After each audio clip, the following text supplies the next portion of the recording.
Bien, vamos a seguir con el tema 1.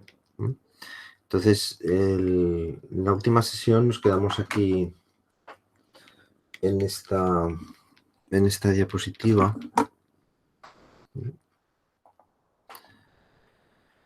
Bien.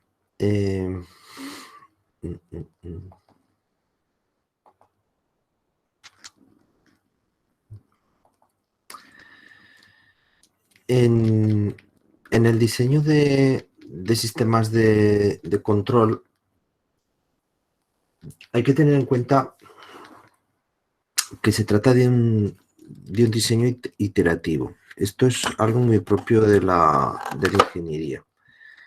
O sea, normalmente no llegamos a la solución del problema en la primera aproximación, sino que vamos a necesitar varias aproximaciones para conseguir resolver el problema. Entonces, en este diseño iterativo, fijaros, tenemos aquí una serie de fases. Primero, establecer cuáles son los objetivos.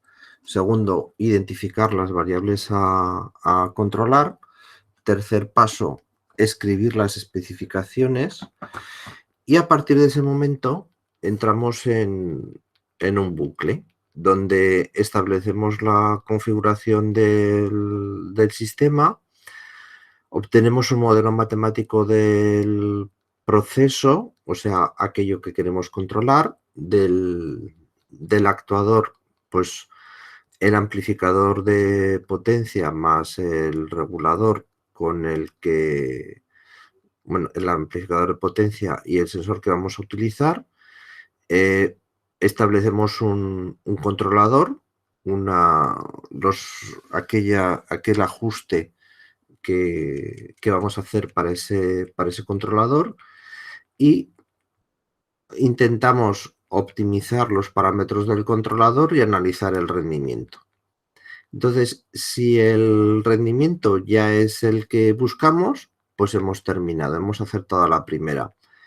Pero si no, tenemos que volver hacia atrás y volver a establecer la configuración del sistema, volver a obtener el modelo, porque o una de dos, o el modelo que habíamos inicialmente establecido no es el correcto, no nos hemos equivocado en alguna cosa, el tipo de amplificador para manejar el sistema no era adecuado, el sensor no tenía la suficiente calidad, el controlador no tenía la ecuación que nosotros necesitamos, ¿vale? O sea, hay algo que es mejorable dentro de ese proceso. Y entonces tenemos que repetir esta fase de ingeniería del sistema hasta llegar a una solución, ¿vale? Esto os pasa mucho al hacer las prácticas y no os lo creéis. Decís, oye, no he llegado a la solución. Digo, pues es que tienes que volver a probar con otro regulador, otro tipo de regulador diferente, para llegar a la solución. Y ensayando, pues al final se llega a una solución. A veces la solución perfecta es imposible. No existe una manera con las técnicas que disponemos de ajustar todos los parámetros para ese sistema. Pues entonces a veces incluso hay que renunciar a algo. Hay que decir, pues este parámetro pues no vamos a poder calibrarlo, no vamos a poder ajustarlo.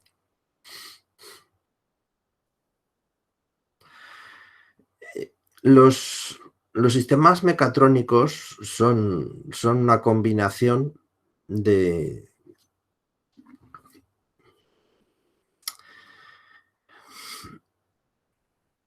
varias técnicas. Entonces, ¿qué influye? Pues primero, el modelado de los sistemas, conocer las técnicas de instrumentación electrónica y de amplificación de potencia, saber sobre software y técnicas de adquisición de datos, saber sobre cómo utilizar los ordenadores y dentro de los ordenadores, más concretamente los microcontroladores, para poder controlar o gestionar el sistema. Y una parte de la teoría matemática que no llegamos a estudiar, pero que sería bueno tenerla como base, es la parte de señales y sistemas, ¿no? Que entra dentro de la teoría de control. Bueno, pues la combinación de todo eso, ¿no?, es lo que me da los sistemas mecatrónicos, lo que me ayuda a definirlos. Algunos ejemplos de diseño, pues por ejemplo, sería esto un control de posición con un potenciómetro. Entonces, yo tengo un potenciómetro, giro un determinado ángulo y eso me da una tensión de salida. En este sistema no tengo realimentación, sino que yo al girar, pues desconozco cuál es el valor que voy a obtener. Pero sería el más sencillo. Conectando esto a un motor de corriente continua, puedo obtener lo que se llama un servo, un control de posición. Simplemente por... A ver esto... Simplemente porque las ecuaciones del motor me permiten controlar el sistema. O sea, si yo el motor, ¿no?, el motor lo conecto al eje de un potenciómetro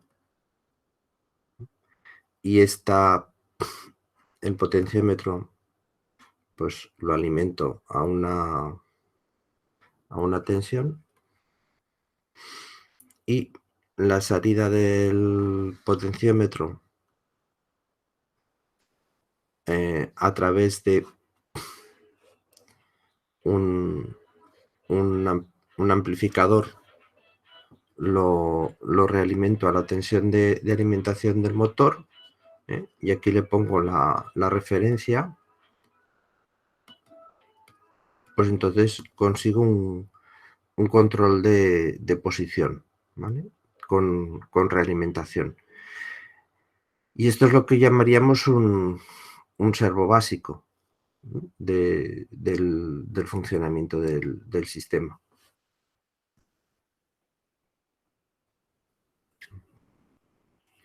Algo un poco más complicado, ¿no?, sería pues los controles de un barco eléctrico, ¿no? O sea, tenemos el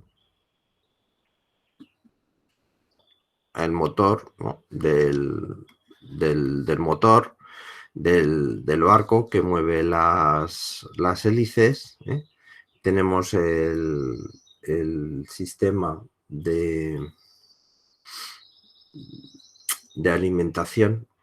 Los barcos normalmente el propio motor lleva un generador, y entonces a partir de la electricidad que estamos generando, movemos todos los servicios del barco, ¿no? O sea, cuando los barcos los detienen en puerto, estos súper cruceros de lujo no apagan nunca los motores, porque toda la electricidad del barco pues funciona con los propios motores, ¿no? Entonces, el problema de estos aparatos pues es el altísimo grado de contaminación, porque no queman gasolina o gasoil, no, queman directamente crudo sin refinar. Entonces, uno de estos barcos me parece que eh, la equivalencia es que contaminan aproximadamente como 500.000 de coches, ¿eh? Un único barco de estos de cruceros. Entonces, siempre, ¿no?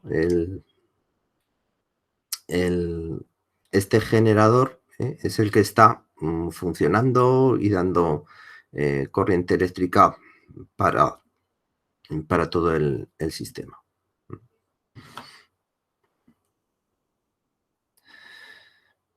Otro ejemplo de sistema y entonces, claro, la regulación, ¿no? Pues de ese motor, del generador, pues es clave para que todo funcione correctamente.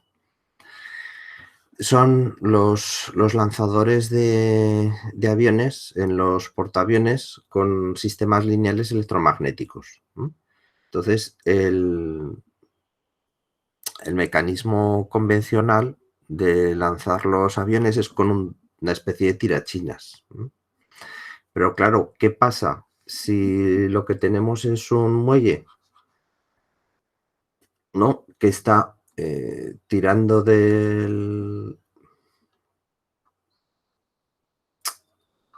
tirando del avión, ¿vale? Entonces, este muelle inicialmente, al estar estirado, ¿no? Tiene o sea, partimos del muelle con el estado estirado. Tiene una fuerza muy elevada, pero conforme se va moviendo, se va contrayendo, la fuerza va disminuyendo, ¿eh? F1, F2, F1 pues es mucho mayor que F2. De tal manera que hay un tirón muy fuerte al inicio, pero conforme vamos moviéndonos por la pista, pues se va perdiendo esa fuerza. Entonces, estaría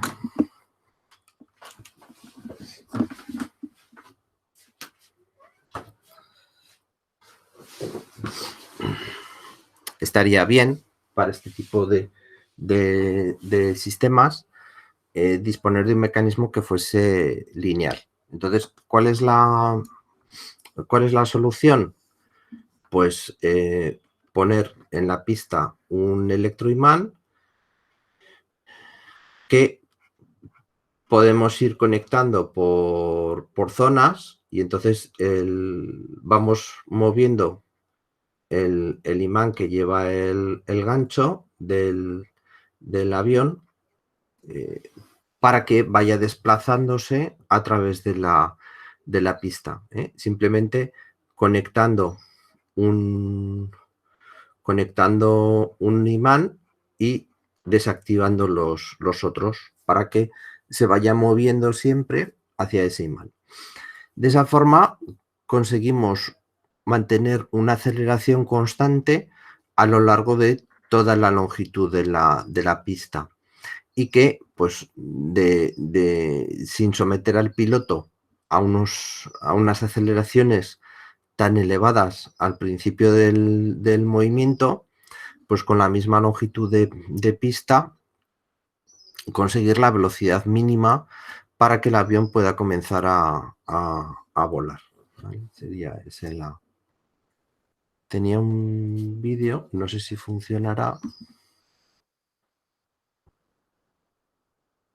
No sé si se abrirá. A ver.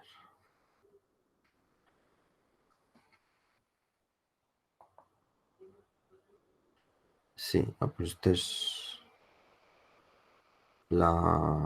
esto es la pista.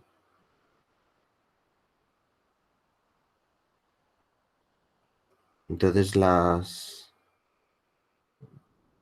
todo el mecanismo pues queda escondido debajo de la pista. Ahí está el gancho donde se coge el avión y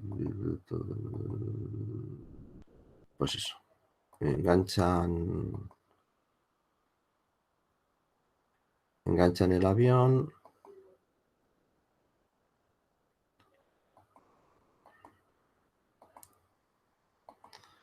y lo lanzan.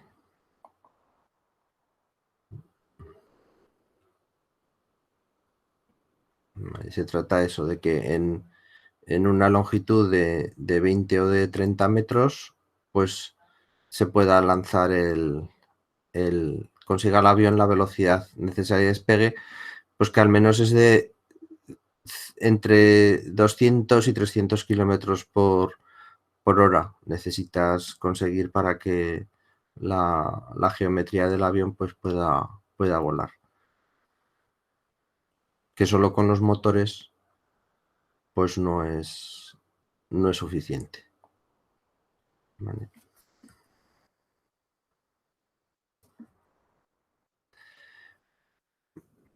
Más sistemas de control, pues es el tema de la navegación en aviónica. Para controlar cómo funciona, cómo se mueve el avión, tenemos tres coordenadas de movimiento. El pitch, el alabeo o sea, el movimiento del avión que le hace subir o bajar, el yaw, que es el movimiento que hace que el avión pues, vaya izquierda o derecha, y el roll, que es el alabeo del avión, ¿no? Y entonces tenemos los alerones, que es el mecanismo que permite hacernos estos cambios de dirección, las diferentes posiciones relativas de los alerones. Entonces, el piloto lo que marca pues es un cambio de rumbo, y el sistema de control lo que tiene que hacer, un sistema de control automático, de piloto automático, lo que tiene que hacer es moviendo pues cambiando las posiciones de los alerones, restablecer cuáles son los nuevos ángulos de pitch, roll y yaw del avión para poder mantener ese rumbo. En un avión, además, aparece un concepto nuevo, ¿no? Que es el de las perturbaciones. O sea, si mi sistema pues está moviendo dentro de un medio cambiante, como es el aire, necesitaré actuar en contra de los cambios del medio. O sea, si yo tengo una corriente de aire que viene en una determinada dirección, pues entonces el sistema de control tiene que actuar para evitar ese desplazamiento, ¿no? Porque digamos que literalmente el medio por el que me estoy transportando se está moviendo, no se está quieto. Entonces yo tengo que interactuar contra ese cambio en el medio. Esto ocurrió en un avión. Esto ocurre con los problemas de orientación de las antenas. ocurre pues en muchos tipos de sistemas que nos podemos encontrar.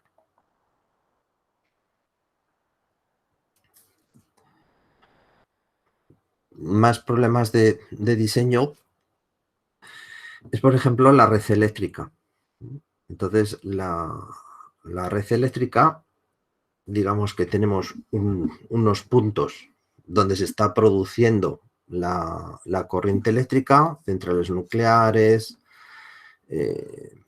granjas de las farm wind, ¿no? las granjas de aerogeneradores, tenemos centrales térmicas, tenemos centrales solares, y entonces todas estas generaciones, ¿no? Pues tenemos que controlarlas. ¿Por qué? Porque la fase de todas estas señales tiene que ser la misma para que el sistema pueda funcionar.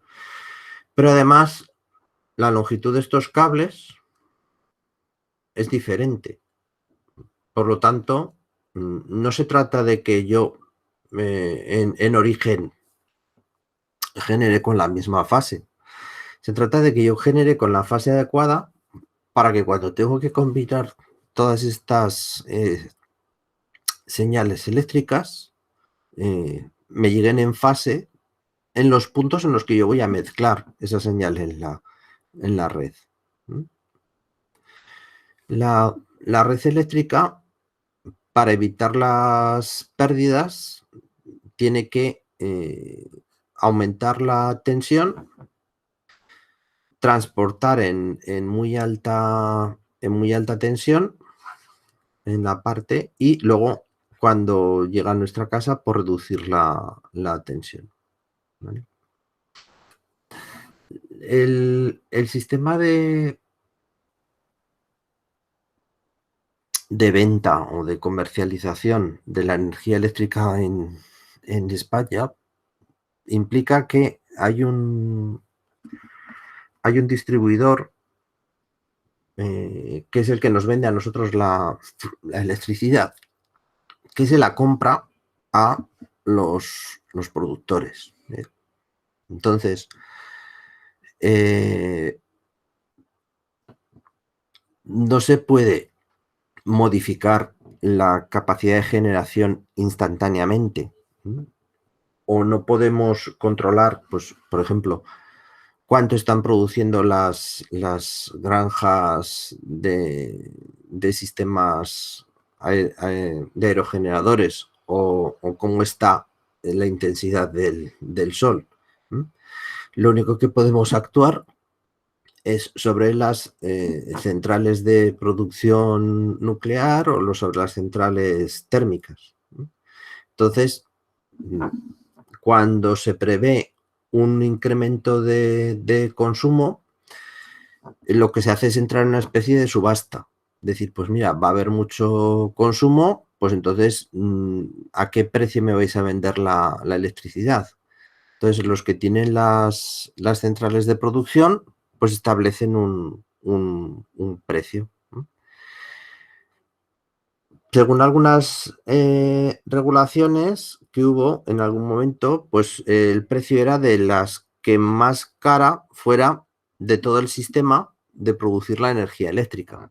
Entonces, si teníamos un mecanismo de producción, pues el de las térmicas, ¿no?, que tenía que quemar combustible y ese combustible había subido de precio, pues entonces todo el precio del conjunto aumentaba. Y en algún momento incluso, pues las partes de energía solar y de viento, pues estaban hinchando, ¿no?, esa factura, porque se pedía que se vendieran a un precio subvencionado, a un precio superior al real. Bueno, pues todo ese lío lo que lleva es a que, para que yo pueda vender esta electricidad en la distribución local, tengo que hacer una predicción de futuro de cuál va a ser el consumo que voy a tener, qué es lo que voy a consumir en la siguiente hora, porque tengo que, dependiendo de lo que voy a consumir en la siguiente hora, solicitar a los que tienen las centrales que produzcan más o que produzcan menos, ¿vale? Pero eso es un sistema que se dice no causal. No hay una relación causa-efecto, porque yo tengo que producir más por si acaso voy a consumir más. ¿Y de qué depende el consumo? Pues de muchas cosas, del frío que hace, de si hay un partido Madrid-Barça que echan por la televisión, de un montón de cosas, ¿no? Entonces, el análisis de este tipo de sistemas y el llegar a soluciones de control adecuadas, pues es complejo. Más ejemplos de diseño. Mantener el pantógrafo, que es el elemento que conecta la catenaria con el tren, siempre con una tensión constante, siempre que esté tocando la catenaria y esté manteniendo esa catenaria una fuerza constante.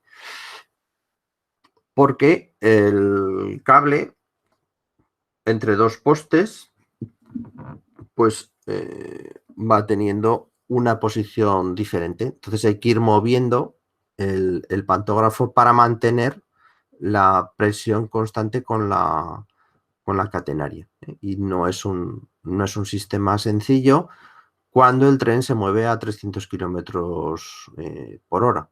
¿Vale? Entonces, hacer el control de eso pues es complicado por la velocidad extrema, ¿no?, a la que nos estamos moviendo.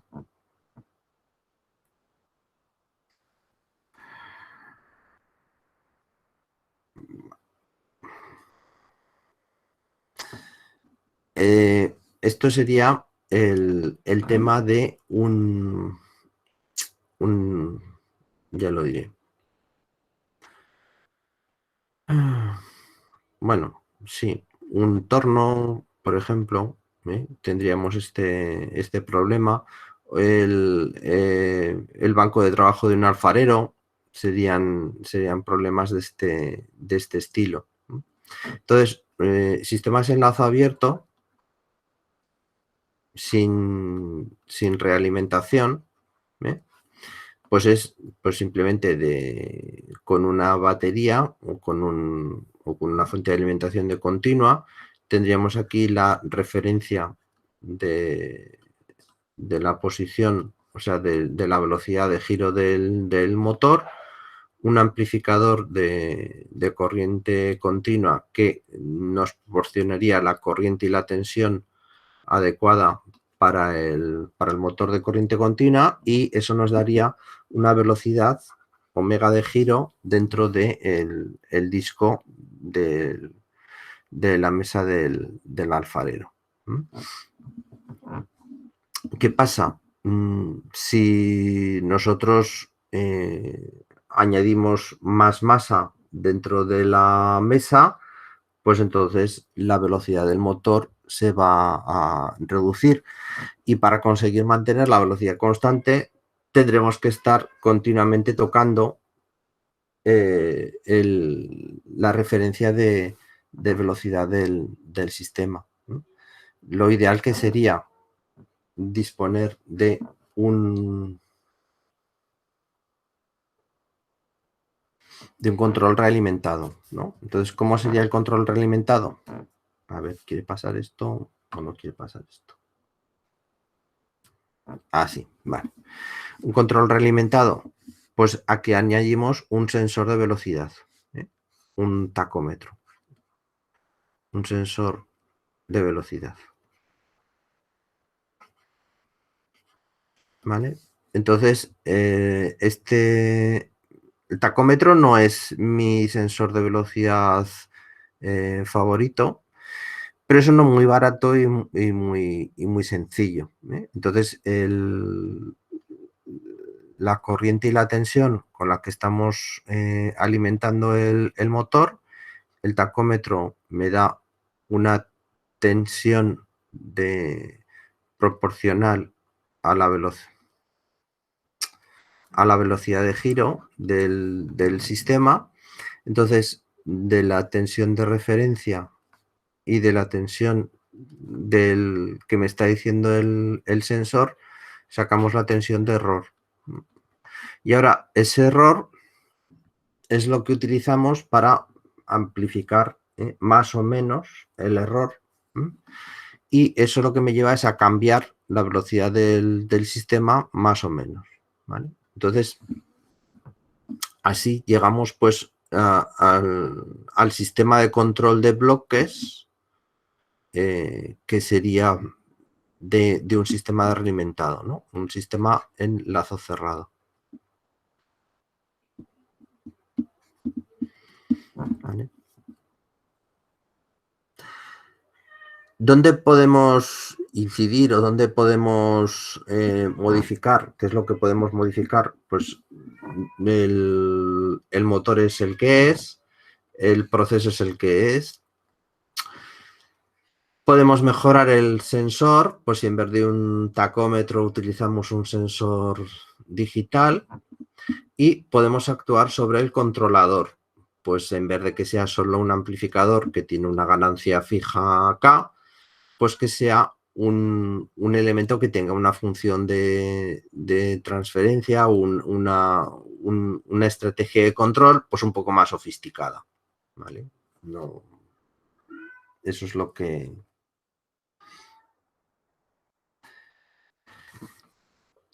Aquí tendríamos otro ejemplo de sistema de control realimentado, que es un sistema económico, ¿no? Tenemos los salarios iniciales.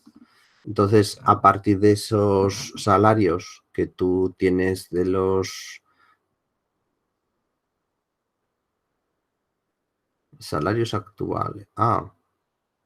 Sí, claro, eso es.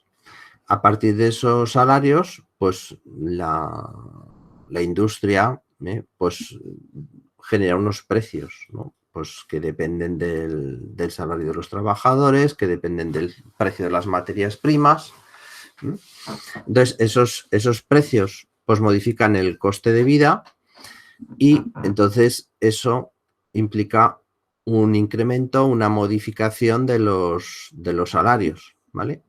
Así que nos da unos nuevos salarios que vuelven a modificar los precios, ¿vale?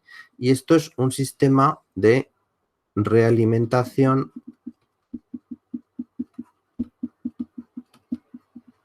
positiva. Siempre estamos aumentando los precios. Desde la época de los romanos, estamos aumentando el precio de los salarios.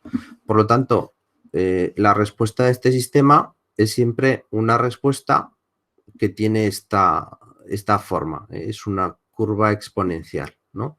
A través del tiempo, los precios. Los precios nunca pueden reducirse, ¿vale? Entonces, ¿cómo rompe esta tendencia la industria? Despidiendo a todos los trabajadores y centralizando el proceso de producción en un lugar donde esos salarios iniciales sean mucho más pequeños. Entonces, pues no tiene mucha solución este tipo de sistema de diseño. Más sistemas de control, ejemplos de sistemas de control automáticos, ¿no? Pues es la relación entre el funcionamiento del corazón y los pulmones, ¿no? Entonces, a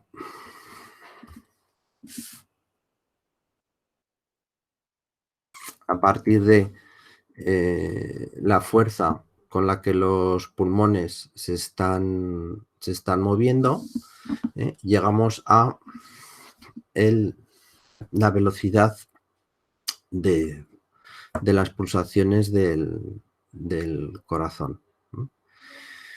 ¿Quién es el regulador? El cerebro, ¿no? Tenemos un sistema automatizado de regulación de la velocidad del corazón.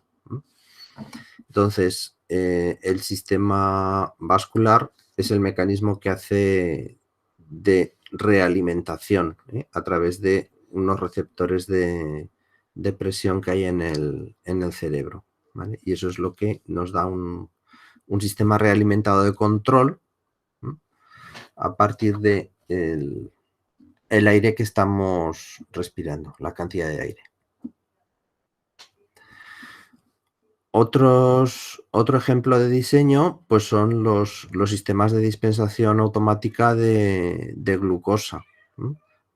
Entonces tenemos la cantidad de glucosa en sangre que va desfasada, va atrasada con respecto a la ingesta de comida. O sea, nosotros comemos y un tiempo después tenemos el pico de glucosa en sangre, ¿no? Entonces, en el momento en el que se detecta que estamos llegando a estos valles, pues es cuando debemos de volver a introducir comida. Entonces, la inserción de insulina pues tiene que detectar estos picos para meter el chute de insulina antes de esa comida, ¿no? Y entonces tener un sistema de regulación automática de bomba de insulina en sangre. Más ejemplos. Bueno, pues esto sería eso. ¿Cómo sería el control realimentado? La bomba de insulina, ¿vale? Para, a partir de el sensor que nos está diciendo el nivel de glucosa en sangre, pues que tengamos una estrategia de control para regular esa sangre. O sea, esa insulina que estamos introduciendo en la sangre. Más ejemplos de diseño. Pues la medio ya muerta tecnología de discos duros mecánicos, pues es una tecnología muy, muy interesante en cuanto a los sistemas de control, ¿no? Porque tenemos que hacer dos controles. Por una parte, tenemos que controlar de forma precisa la velocidad de giro del motor, entonces eso es un control de velocidad, y por otra parte tenemos que controlar la posición, el ángulo en el que se está moviendo el brazo del cabezal para saber en qué cilindro estamos leyendo, ¿no? O sea, la información de los discos se divide en cilindros. Entonces, un cilindro es donde tenemos una de las posiciones del cabezal. Y este cilindro, a su vez, se divide en sectores, ¿no? Entonces, cada uno de estos trozos sería un sector, que es donde guardaríamos los datos, ¿no? Y si ahora cogemos todos los platos que tenga el disco,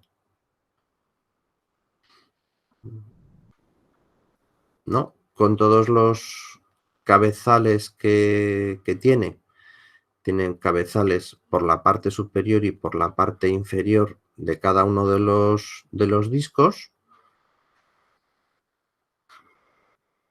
Cada uno de estos sectores que tenemos que forman, si vamos cogiéndolos y vamos numerándolos por orden, es lo que formaría una pista a través de la cual estamos leyendo los datos. O sea, los datos no se leen, este sector es el sector 1 y este sector es el sector 2, no.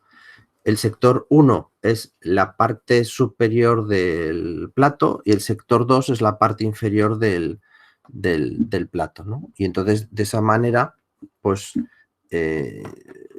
lo que hacemos es, una vez que tenemos, porque todos los cabezales de todos los platos van en la misma posición, una vez que los tenemos todos en una posición concreta, pues leemos de todos los cabezales de forma simultánea, ¿vale? Y eso es lo que me hace el movimiento.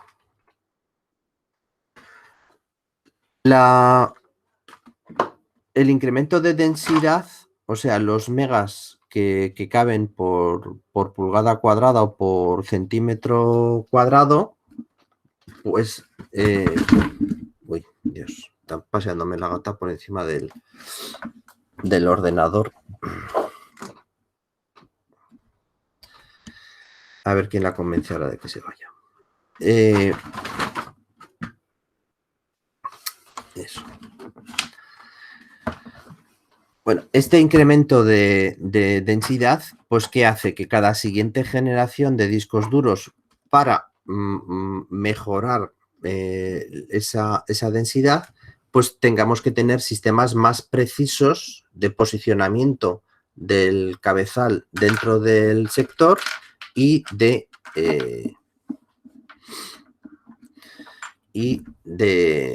control de la velocidad de giro del motor. En el libro en el DORF, el libro que os recomendé la semana pasada, tienen uno de los ejemplos que aparecen muchas veces dentro de los ejemplos de diseño, pues es ejemplos de diseño de distintas partes del sistema de control de un disco duro. Aunque ahora están de capa caída, el diseño de los discos duros se basa en el diseño de los disquetes magnéticos. No sé si llegasteis a ver alguno en vuestra infancia, que el diseño de los disquetes magnéticos está basado en... No, es un diseño original, no está basado... Está basado en la tecnología de almacenamiento magnético de información, ¿no? Las cintas de cassette de la abuela. Pero desarrollar esta tecnología de discos supuso inversiones millonarias. O sea, en su momento, para que se pudiera trabajar con estos elementos de almacenamiento, hoy en día, pues superados por la tecnología de almacenamiento en memorias flash, pues hubo que hacer estas inversiones millonarias para poder llegar a esta tecnología, que hoy en día está abandonada, ya no se utiliza en ningún elemento. Entonces, controles de disco duro, un control de posición del cabezal, pues sería un sistema de realimentación negativa en este caso, ¿vale? O sea, fijaros aquí, en contra de aquel sistema de no control de los salarios, que me llega a un sistema inestable, a un sistema de incremento infinito, pues un sistema de realimentación negativa es un sistema que me tiene que llevar al cabo del tiempo, y si esta es la posición, vamos a decir, el ángulo de giro del motor, me tiene que llevar al ángulo deseado, ¿no? Al ángulo que yo quiero, ¿vale? Entonces, la velocidad del disco depende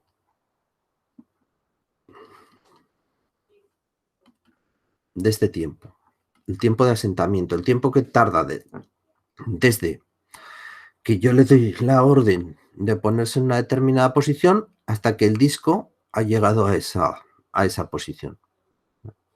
Entonces, en un diseño de un cabezal de un disco duro, lo que perseguiré es minimizar este tiempo de asentamiento. Un momento.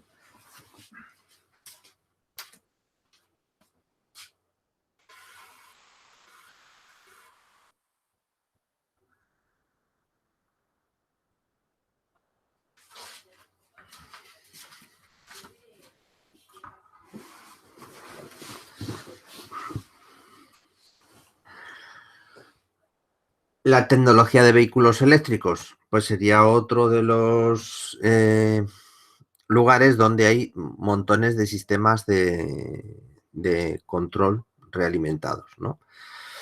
Los motores híbridos o todavía mejor los motores de los vehículos eléctricos, pues contienen diversos controles. Pues desde el control de velocidad para hacer un control de crucero, para decir, pues le doy un botón y mantente a 120 kilómetros por hora en la autopista. A lo que sería, pues, los controles de la dirección para evitar el cambio de carril indeseado. Hay un montón de lugares donde podemos incluir estas técnicas de control o los sistemas de aparcamiento automático con mecanismos de medición, pues de dónde está el hueco para hacer que el coche haga automáticamente la maniobra de aparcamiento. Las granjas de viento, donde tendríamos pues los aerogeneradores y los aerogeneradores, la generación de aerogeneradores que tenemos en este momento funcionan de una manera muy sencilla. O sea, yo lo que tengo aquí es una máquina síncrona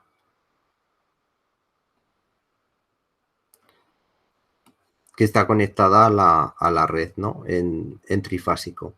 Entonces, ¿cómo controlo la velocidad de la máquina síncrona? No la controlo, la controla la red. Si la velocidad en la que está girando la máquina tiende a acelerarse porque tengo más fuerza de viento en las aspas, ¿qué es lo que ocurre? Pues que la fase de la señal que está generando con respecto a la fase de la señal eléctrica de referencia tendería a adelantarse un poquito. Entonces, esta diferencia de fase lo que hace es que se aumente la intensidad de salida. Como aumentamos la intensidad de salida, la resistencia al movimiento aumenta.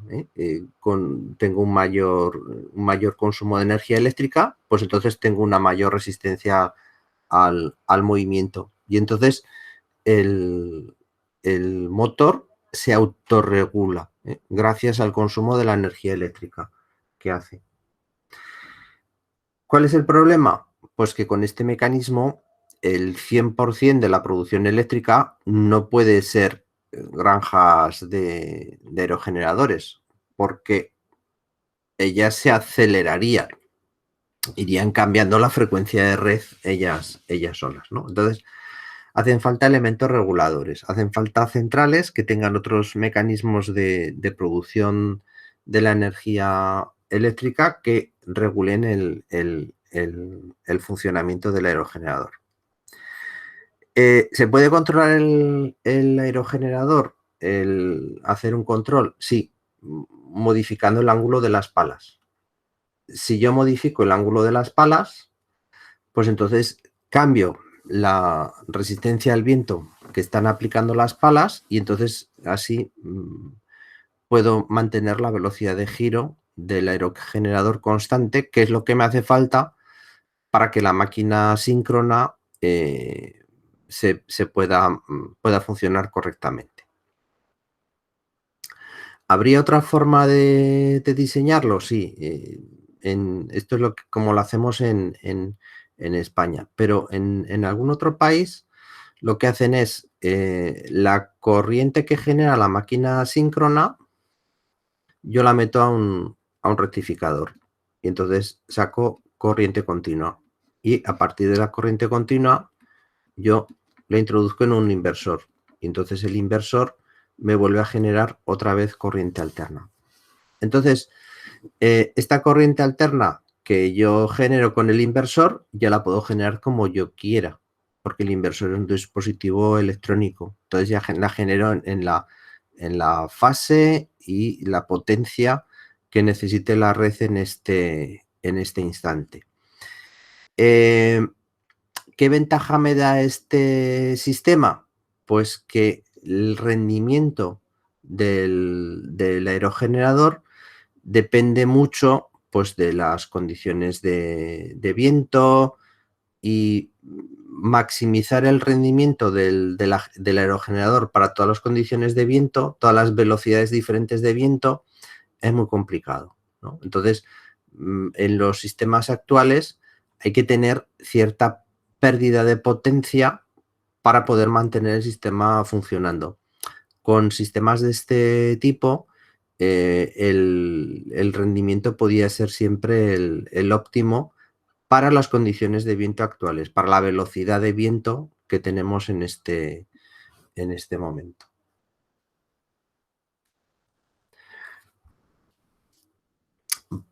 Problemas de los sistemas de control, pues hay uno muy clásico que es el de la inestabilidad de los sistemas. Se pone siempre de ejemplo, pues, el puente de Tacoma, ¿no? Que es ese puente que se puso un día a oscilar, y acabó rompiéndose, ¿no? Ese es el primer puente de Tacoma, ¿no? Que está el vídeo clásico del desastre de Tacoma, ¿vale? Bueno, pues este es un sistema que tiene una realimentación positiva de la fuerza del viento, ¿no? Y con vientos, pues, no muy fuertes, el puente entra en oscilación, ¿vale? Entra en oscilación y al final hasta que se parte, ¿eh? Y ese problema, ¿veis? Eso es como se están moviendo las eslingas dentro del puente.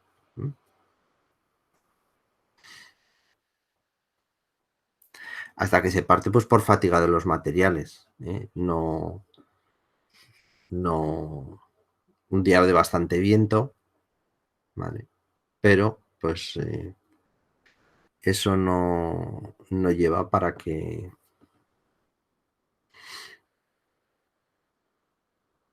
al final se parte por la mitad.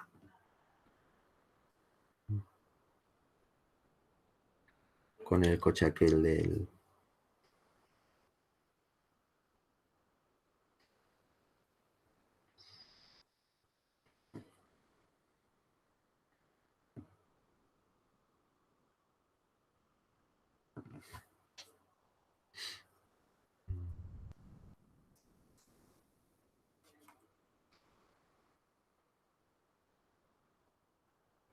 Bueno, no sé. Se parte.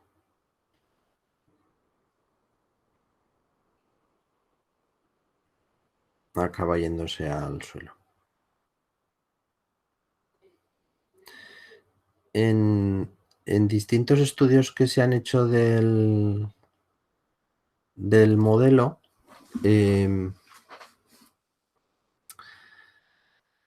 problema son la forma que tienen los laterales de el puente y cómo reaccionan esos laterales ante la presencia del viento, ¿no? Entonces se buscan diseños que hagan que estos laterales no entren en oscilación. Esto obliga a que ahora, cuando hacemos puentes, se hagan ensayos en túneles de viento para verificar que pues todo está correcto, ¿no? Entonces, lo que se ensaya en el túnel de viento es una reproducción a escala del puente. Por ejemplo, en la escuela nos encargaron el hacer la maqueta del puente del tercer milenio para hacer el ensayo en túnel de viento, pues de si se iba a mover, no se iba a mover, cómo iba a actuar el viento sobre el puente, ¿no? Y como todas las cosas en España, pues cuando ya estaba el medio puente terminado, pues entonces llevamos la maqueta a una instalación que hay en Sevilla para hacer este tipo de ensayos, y salió que el puente no se iba a caer, ¿vale? Bien. Más problemas de control, pues por ejemplo el desastre del Challenger. El desastre del Challenger fue por el tema de la conexión entre un depósito y otro depósito a través de unas anillas, unas juntas tóricas que estaban ensayadas para trabajar a una determinada velocidad, o sea, a una determinada temperatura, pero el día que se hizo el lanzamiento, pues la temperatura era muy inferior a la que había en ese momento, ¿no? Entonces la contracción de los materiales pues llevó a que se escapara el propelente por estas juntas y llevara a la explosión del cohete. En realidad más divertidos son las últimas explosiones de los cohetes de ¿no? el SN9, ¿no? Es el último que ha explotado de la empresa SpaceX. Supongo que lo seguiréis, ¿no? Como los lanzan y explotan.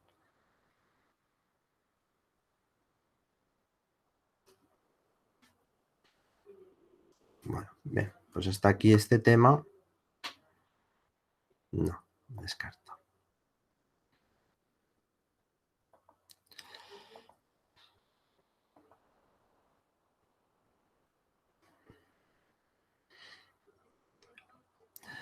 Entonces, la primera parte, el punto de partida para todo es el modelado matemático del sistema que queremos controlar, ¿no? O sea, tenemos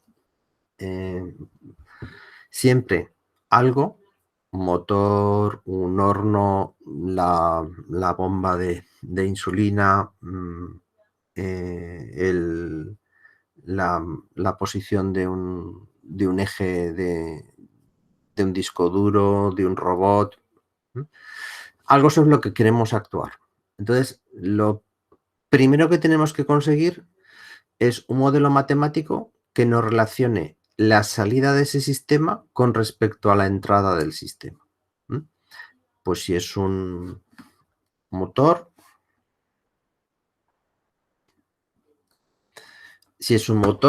pues será, por ejemplo, la tensión. Si es un motor de corriente continua, será la tensión y la intensidad, pues es lo que me va a controlar pues la posición o la velocidad de giro del motor.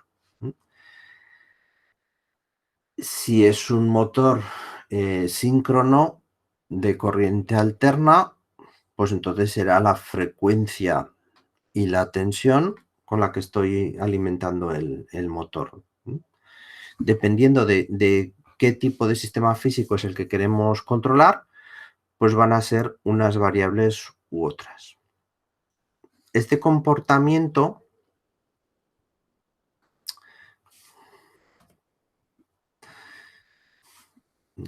no conseguiré que vaya al lapicero.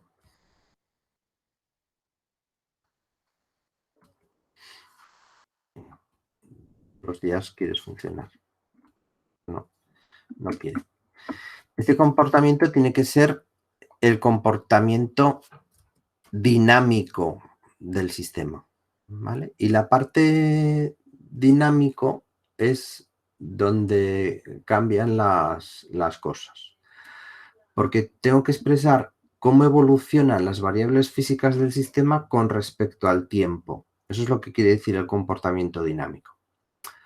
Hay sistemas que tienen un comportamiento estático. Pues, por ejemplo,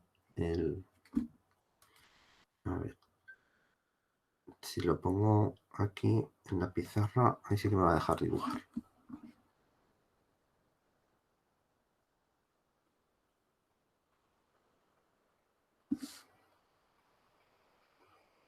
Solo tiene que querer cargar. Eso es lo único que...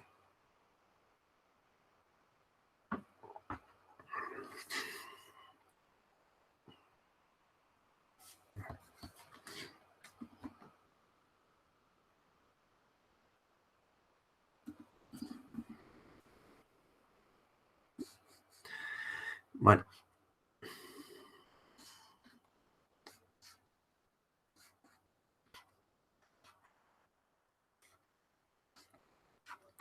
Si tengo un amplificador,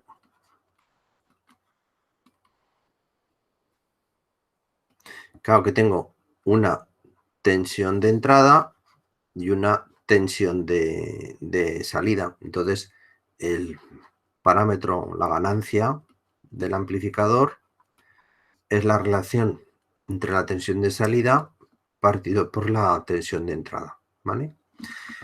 Entonces,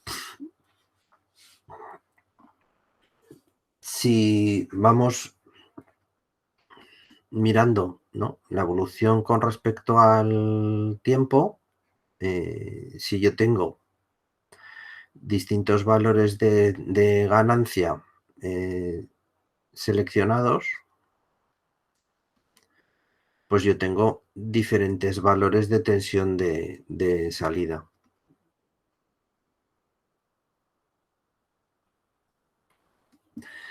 Digamos que yo cambio a la ganancia y automáticamente cambia la tensión de salida.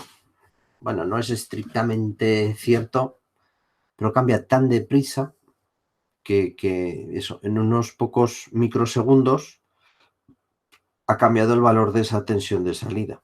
Pues que puedo considerar el sistema como estático, no influye el tiempo, o es tan pequeño que para el comportamiento de todo el sistema en global es como si el tiempo de respuesta de esta parte del sistema fuese cero, ¿vale? Pero si, por ejemplo, tengo un horno, claro, el horno, ¿cómo lo alimento?, ¿no? Pues tengo aquí la tensión de entrada y ¿cuál es el parámetro de salida? Pues la temperatura, ¿no? Entonces, cuando yo miro con respecto al tiempo cuál es la temperatura del horno, pues entonces veo que tengo una relación más o menos así, ¿eh?, para una tensión VI constante, ¿vale? Entonces, esta fase durante la cual el horno parte de una temperatura inicial, la temperatura ambiente, hasta que llega a una temperatura final, que es cuando se equilibra la energía que estoy perdiendo con respecto a la energía que está introduciendo la resistencia, la energía que radia el horno hacia afuera con respecto a la energía de la resistencia, llega a mantenerse a un valor constante, ¿vale? Entonces, ese comportamiento es lo que es más complicado de modelar. Si es una línea recta, pues es muy sencilla, ¿no? Pero a veces son curvas más complejas. ¿Vale? Entonces, vamos a necesitar normalmente sistemas de ecuaciones diferenciales para modelar el comportamiento dinámico de ese sistema. Entonces, se pueden considerar sistemas hidráulicos, mecánicos y eléctricos. La herramienta matemática de la que se dispone, pues es la transformada de Laplace. O sea, hay dos transformadas. La transformada de Laplace y la transformada Z. Ambas precisan de que el sistema que yo quiero controlar es lineal. Pero la mayor parte de los sistemas no son lineales. Entonces, muchas veces lo primero que tienes que hacer es linealizar el sistema. Entonces, una vez que has linealizado el sistema, que has obtenido unas ecuaciones diferenciales lineales, pues utilizar la transformada de Laplace para resolver el sistema de ecuaciones. Una vez que tienes ese sistema de ecuaciones, pues tienes que despejar las ecuaciones, que no suele ser fácil. Ahí es donde vosotros decís, pues el Máxima no me sabe despejar las ecuaciones, ¿vale? Y hay que buscar alguna técnica un poco más inteligente, ¿no?, de hacer esa simplificación para obtener en forma de una expresión matemática cuál es la relación entre la salida y la entrada del sistema. Normalmente se puede utilizar la estrategia de dividir y vencerás. O sea, la complejidad de un sistema podemos dividirla en bloques y cada uno de esos bloques, pues que nos represente una parte de la función de transferencia del sistema. Y será más sencillo, pues, expresar de esa forma, pues, cuál es el comportamiento del sistema. Bueno, pues como ya hemos dicho en el capítulo 1, ¿cuáles serán los pasos para... Bueno, esto será solo para modelar, el otro era para resolver el sistema completo, ¿no?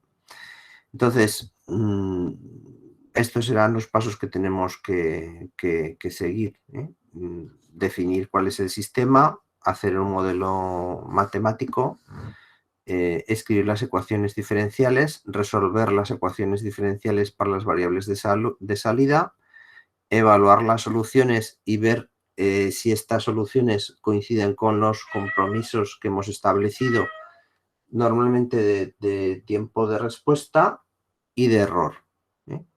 O sea, el tiempo de respuesta está más o menos claro lo que significa. El error, ¿qué significará?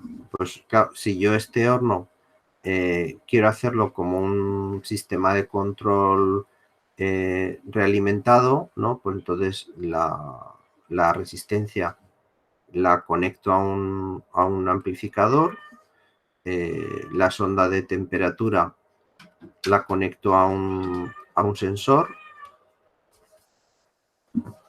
y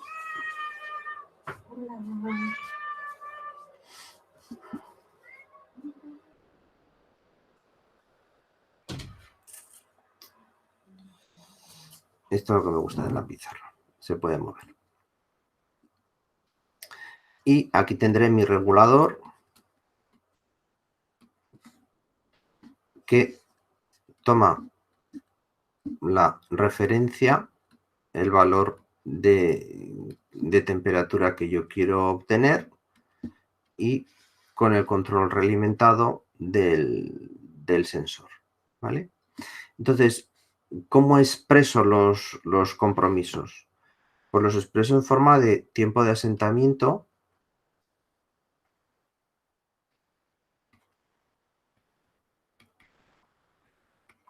O sea,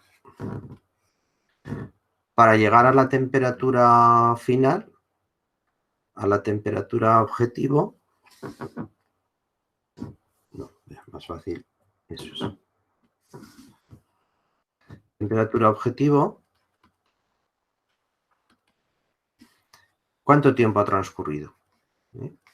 Si este es el diagrama del tiempo, ¿cuánto tiempo ha transcurrido para llegar a esa temperatura objetivo? El error, vale, esta es mi temperatura objetivo, pero esta puede ser la temperatura real del horno, ¿vale? Entonces la diferencia entre la temperatura objetivo y la temperatura real es el error, ¿no? Que habrá varios errores. Errores de posición, de velocidad y de aceleración. ¿Vale? Serán los posibles errores. Y el último tipo de compromiso que yo puedo establecer es la sobreoscilación.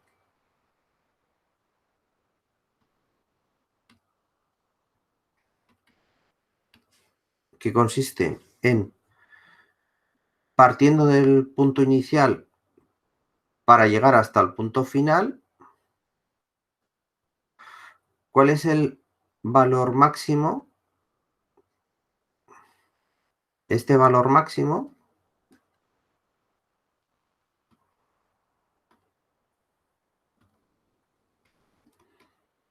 por el que hemos pasado para llegar a ese punto final, ¿vale?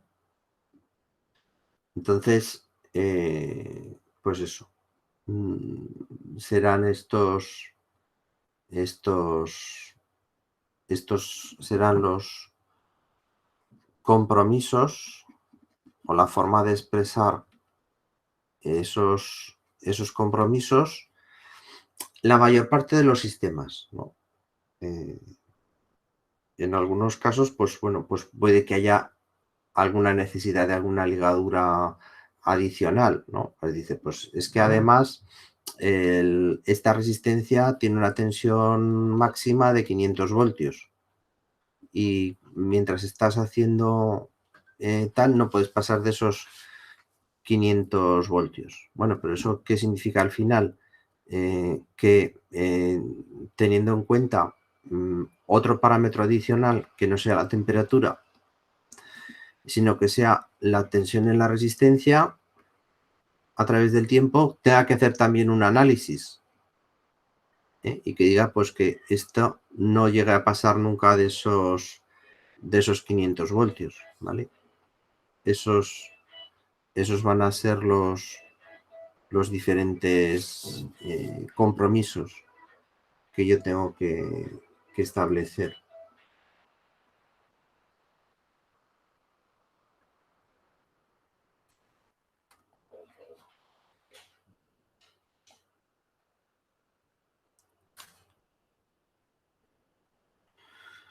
Bueno, a la hora de analizar los distintos parámetros físicos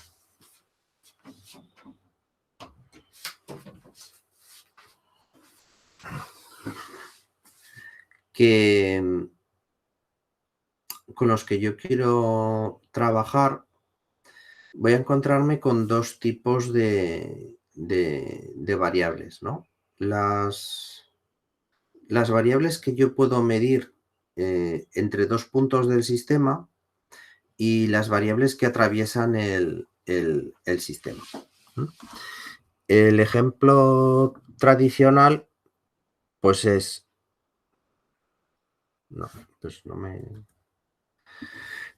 si yo tengo una resistencia, la diferencia de potencial, pues es una variable que yo puedo medir entre dos puntos del sistema. Y la intensidad es una variable que atraviesa la resistencia, ¿vale? O sea, será una de estas variables que...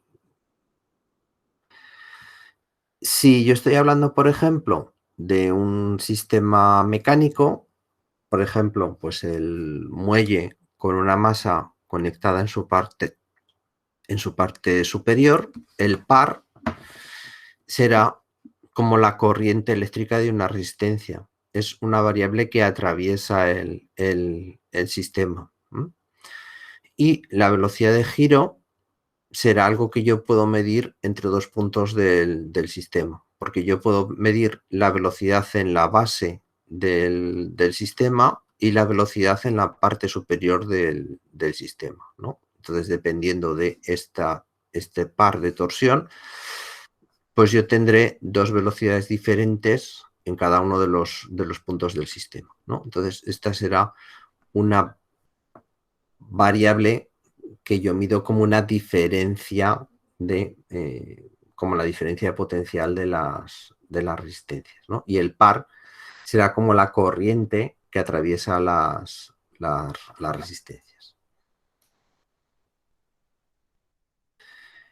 Entonces, hay muchos sistemas que ya podemos tener pues, una idea de cuáles serían las ecuaciones diferenciales que manejan ese sistema, ¿no? Sistemas básicos, ¿no? Entonces, vamos a ir describiéndolas. Pues, por ejemplo, en el caso de una inductancia eléctrica, una bobina, tendríamos la diferencia de potencial en la bobina, la inductancia y la intensidad. Entonces, la diferencia de potencial en la bobina es la inductancia por la derivada de la intensidad con respecto al tiempo, ¿vale? Esa será la ecuación diferencial. Y la energía de la bobina pues será un medio del valor de la inductancia por el cuadrado de la intensidad. Normalmente resolveremos los sistemas de ecuaciones diferenciales a partir de las relaciones de tensión y de intensidad entre los elementos. Pero, pues bueno, siempre está la aproximación de Lagrange para resolver los problemas físicos, que es basarnos en las energías de los sistemas. Un muelle tiene la misma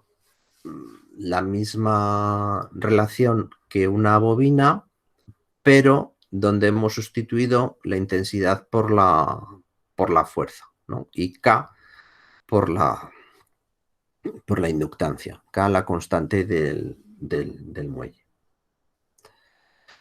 El muelle girado, pues cambiamos la velocidad lineal V1, V2 por las velocidades angulares omega 1, omega 2, y la fuerza por el par, por T. La inercia de un fluido tendría el mismo comportamiento, donde ahora P1 y P2 son las presiones a la entrada y a la salida del fluido, y Q es la viscosidad. Q es el flujo y L es la viscosidad del fluido. Eso es. Todos estos serían sistemas asumibles a un sistema eléctrico de una bobina. Y hay otro grupo de sistemas que son como la capacidad de un condensador. Entonces, la capacidad de un condensador, tenemos la tensión, la diferencia potencial en los extremos del condensador, la intensidad que circula por el condensador y el valor de la capacidad. Entonces, en este caso, la intensidad pues es el valor de la capacidad por el diferencial con respecto al tiempo de la tensión en bornes del condensador. Sería una masa en movimiento tendría el mismo comportamiento. La fuerza con la que yo estoy aplicando a la masa sería la masa por el diferencial de la velocidad, la aceleración, fuerza masa por aceleración, la segunda ley de Newton. Una masa en rotación, pues lo mismo, cambiamos la fuerza por el par, cambiamos la velocidad lineal por la velocidad angular.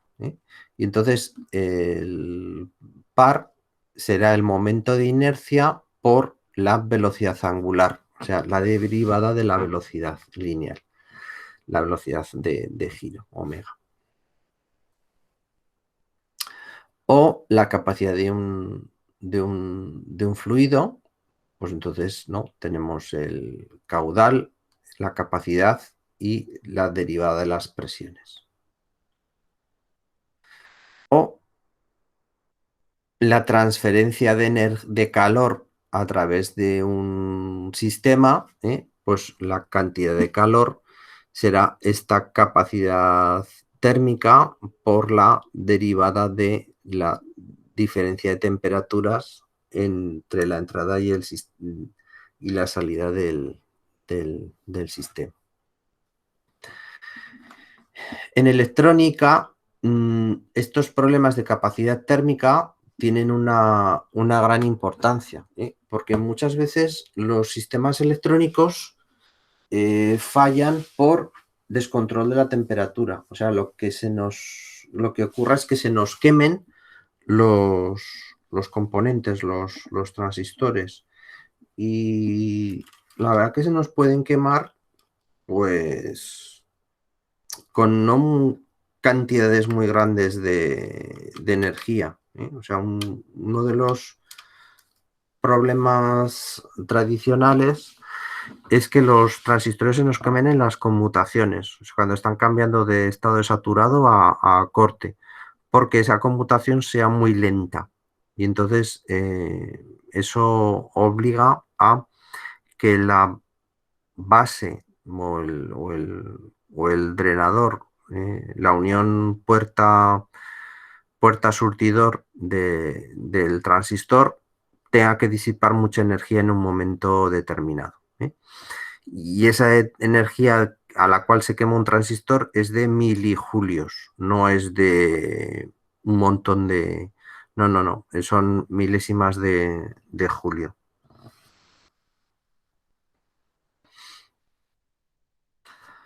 Un tercer grupo de ecuaciones pues sería el que podríamos asimilar al de la resistencia eléctrica, ¿no? La relación, la ley de Ohm, entre la intensidad y la tensión. Pues la tensión es la resistencia por la intensidad, o la potencia es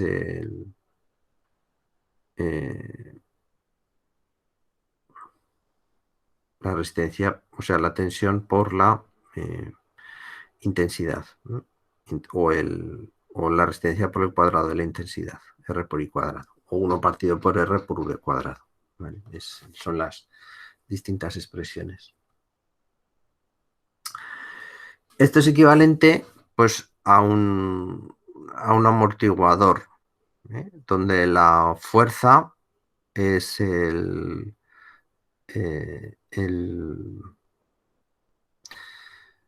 coeficiente de rozamiento viscoso, en la B, por la diferencia de velocidades entre la entrada y la salida del amortiguador. Es la resistencia del movimiento.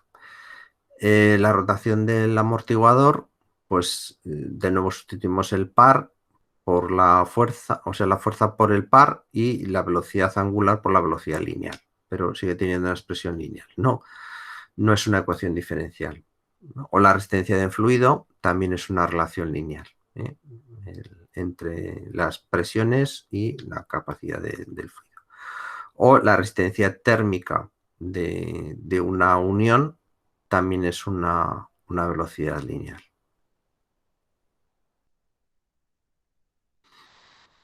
Un problema ya real de un sistema, pues podría ser, por ejemplo, el de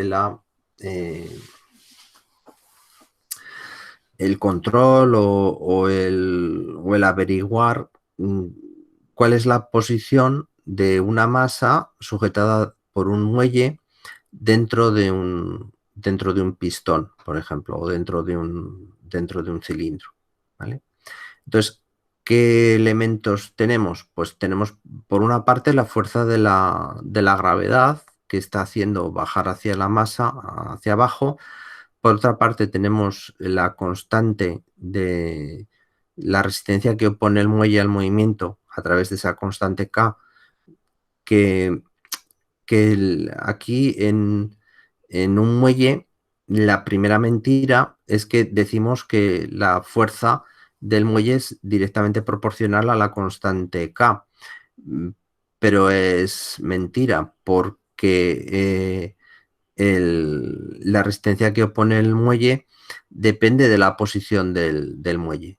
Solamente es cierto en una zona de trabajo del muelle, no es cierto en todo el movimiento del muelle, porque ya sabemos que si hacemos suficiente fuerza, al final esa deformación elástica se acaba convirtiendo en una deformación plástica y el muelle se queda estirado permanentemente, ¿vale?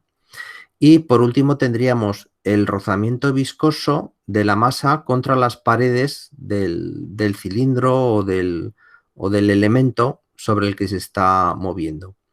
Y ese rozamiento viscoso, esa oposición que ofrece el rozamiento al movimiento del sistema, es directamente proporcional a la velocidad, ¿vale? Entonces vamos a tener tres términos en la ecuación. Vamos a tener de la segunda ley de Newton, ¿no?, la masa por la aceleración, que si la variable de salida que estamos considerando es la posición del sistema dentro del cilindro, pues lo expresaremos, ¿no?, como masa por la segunda derivada de la posición. El término debido al rozamiento viscoso, el coeficiente de rozamiento viscoso por la velocidad lineal de movimiento, o sea, en este caso la primera derivada de la posición, y el último término debido a la resistencia del muelle, y la resistencia del muelle es lineal con respecto al estiramiento que estamos haciendo del muelle. Ya os digo, esto mentira, porque la K no tiene el mismo valor para todo el punto. Este otro término, mentira, porque el rozamiento no es el mismo el coeficiente de rozamiento estático que el coeficiente de rozamiento dinámico. O sea, el rozamiento también cambia de cuando estamos en la condición del sistema parado a cuando estamos en la condición de que el sistema se está moviendo. Bueno, asumiendo que es un sistema lineal, ignorando estos problemas que tiene el sistema físico real, asumimos que la suma de estos tres términos es R de t, la fuerza que estamos ejerciendo sobre la fuerza con la que estamos tirando de la masa hacia abajo. Será esta ecuación. Cuando resolvemos este sistema de ecuaciones, pues el valor de salida lo podemos asimilar a una ecuación exponencial en la que tenemos un término debido al movimiento armónico simple que genera el muelle, ¿no? Si no existiese el rozamiento, sería un movimiento armónico simple. Pero como existe el rozamiento, pues es un movimiento armónico simple amortiguado. O sea, la salida I de t va a tener esta forma. Este será el valor de esta salida I de t cuando evoluciona con respecto al tiempo, ¿no? Este amortiguamiento es debido al efecto de B, y la oscilación pues es debida al efecto del muelle, ¿no?, de la acumulación de energía que hace el muelle cuando lo estira.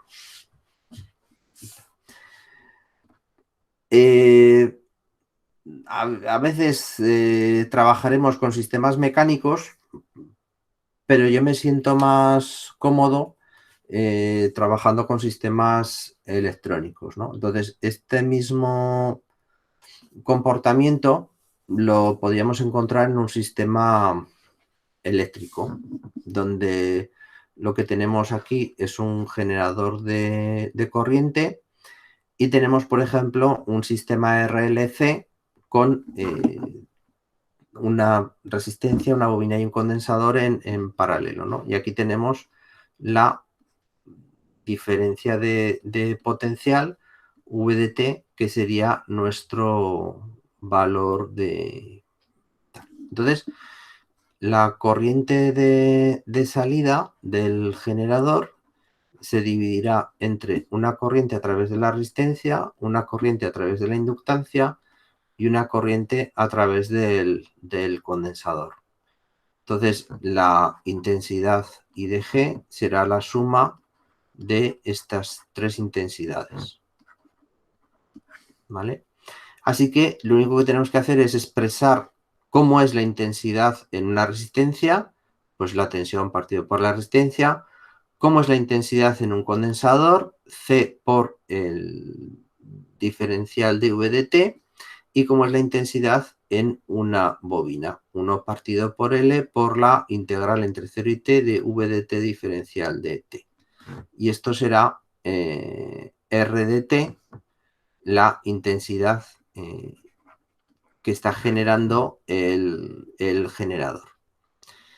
Si despejamos V de T, llegamos a una expresión muy similar a la que hemos encontrado antes, ¿eh? O sea, una exponencial con una función sinusoidal, ¿eh? O sea, de nuevo llegamos a una expresión que tiene esta forma, donde esta pérdida de energía es debida a la resistencia que hay en paralelo y la parte del movimiento armónico simple es debida a el efecto de la bobina y el condensador, que si no existiese la resistencia generaría una oscilación perfecta a una frecuencia que depende de los valores de la inductancia y del condensador, ¿no? Pero no hay no hay un sistema que permita hacer esto de forma perfecta, ¿no? Porque un condensador no es un condensador físico real, no es un condensador que solo tiene un condensador y nada más. Un condensador real tiene una resistencia en paralelo y tiene una bobina en serie. La bobina debido a los contactos, la resistencia debido a las pérdidas del dieléctrico. Una bobina no es una bobina real, sino que tiene siempre una resistencia en serie.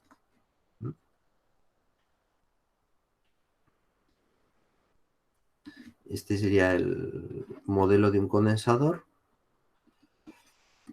real. Este sería el modelo de una bobina real, ¿no? Donde la bobina tiene una resistencia en serie. Y una resistencia, pues también tiene una pequeña inductancia en serie, ¿no? Y una resistencia siempre tiene una pequeña inductancia en serie, ¿no? Este sería el modelo de una resistencia, ¿vale? Entonces, incluso en un sistema electrónico tampoco podemos considerar que las cosas son exactamente iguales que como las estamos indicando, ¿eh? Siempre va a haber una pequeña diferencia del sistema real, del sistema físico real, al sistema teórico. ¿Qué es lo que ocurre en los sistemas electrónicos? Lo que buscamos es que los valores de distorsiones de estos inductancias en serie, de estas resistencias en paralelo, sea tan pequeño o tan grande que a las frecuencias de trabajo del sistema no generen una influencia perceptible. O sea, si tenemos un condensador diseñado para trabajar a baja frecuencia, hasta 1 megahercio, pues que esa inductancia no tuviese un efecto medible a frecuencias por debajo de los 100 o de los 1000 megahercios. Entonces, si eso ocurre, pues no va a ser un problema. Pero en algunos casos podríamos confundirnos, ¿no? Podríamos decir, un condensador, pues un condensador sirve para cualquier cosa. No. Tenemos que mirar a qué rango de frecuencias los valores que nos está dando el fabricante son asumibles. Y si ese condensador, por ejemplo, lo queremos utilizar en un circuito de antena para funcionar a 2,4 gigahercios, pues tendremos que mirar muy mucho pues cuáles son esos parámetros, ¿no? No podemos usar el mismo condensador que a 1 megahercio. Bueno, pues estas serían las ecuaciones que tendrían ambos sistemas, ¿no? En su comportamiento, ¿no? Serían a través del tiempo. Las ecuaciones simuladas.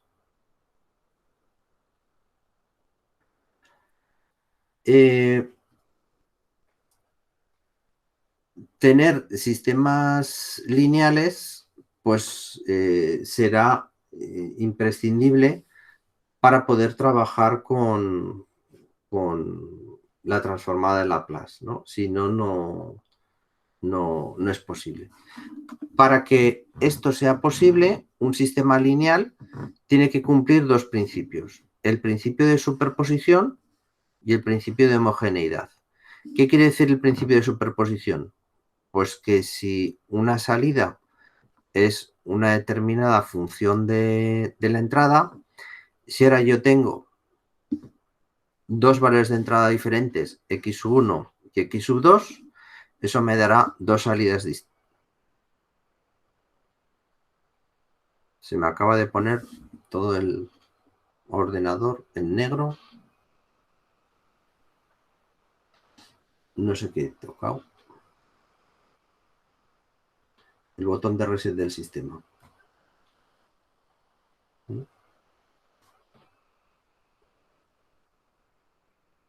Vale, hemos vuelto aquí atrás.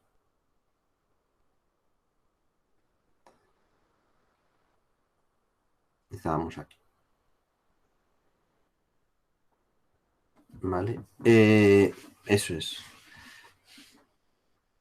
Tengo una salida I1 y tengo una salida I2 para entrada X2. Pues bueno, que la suma, el valor de salida que me dé cuando yo calculo la función sobre la suma de X1 y X2 sea exactamente el valor de I1 más I2, ¿vale? Este es lo que se llama el principio de superposición. ¿Qué me ayudaría esto? Pues que si yo tengo un sistema que cumple el principio de superposición y dice, a ver, pues yo voy a ensayar esto con esta entrada. Y esta entrada sea, por ejemplo, una señal continua. Y entonces miro la salida del sistema y veo, mira, pues cuando yo le meto una señal continua, tengo esta respuesta. Vale, pues ahora ensayo con X2 y que X2 sea, por ejemplo, una señal alterna. Y yo cuando ensayo el sistema, pues entonces veo que tiene este otro comportamiento.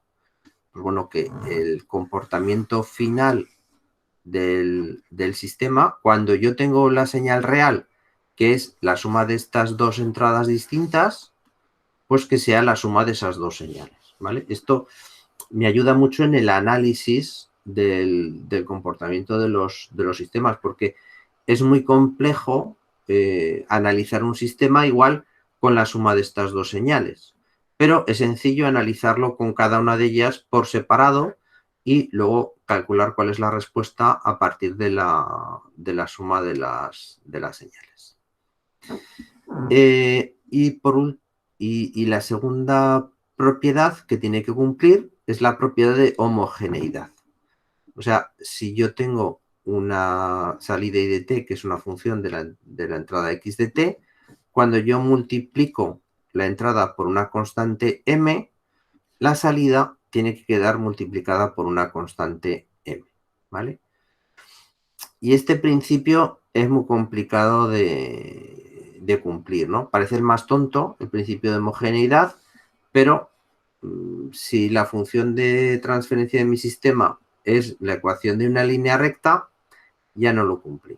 Porque este valor constante, cuando yo multiplico aquí por la m, pues no se comporta de forma adecuada, ¿vale? Tiene que ser una recta.